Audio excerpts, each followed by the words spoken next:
You may remember we told you last fall about a preservation group in Keeseville, New York, working to save several historic bridges in their community. So the bridge behind us is the 1888 swing bridge. It's a pedestrian bridge. This is sort of where it all started.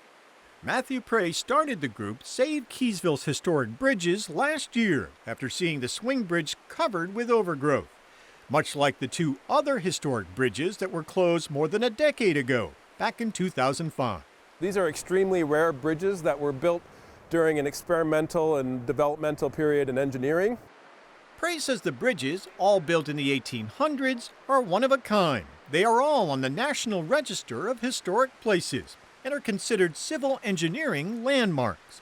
He says the push to restore the bridges have piqued the interest of engineers across the country. So if a bridge is standing, it can be restored no matter what condition it's in. And it's a matter of convincing the right people that we need to do this.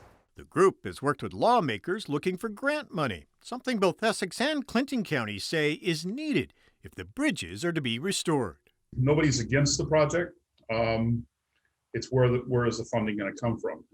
Sean Gilliland says the county pegs the cost at over $2 million to make the repairs necessary to restore the bridges. In addition to grant money, an engineer would need to certify that any fix-up would make the bridge safe to use. Clinton County officials say their hands are tied when it comes to funding.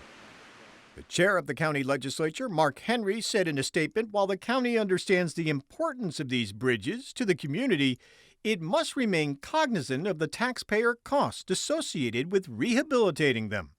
We continue to seek funding opportunities from state and federal sources to facilitate a solution.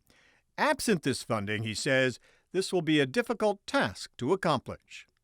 Prey says the community is in full support of restoring the bridges, and the only holdup, he says, is the county's commitment to seeking grants and other funding. There's money available, and officials at the county have to decide that these are important, and that's what they have. They're the ones that make the decision, and I can't stress that enough. The group has started placing these signs around Keeseville, hoping to get people in the community to show their support. Many have already signed a petition to save the bridges. Prey says they've collected more than 2,000 signatures so far.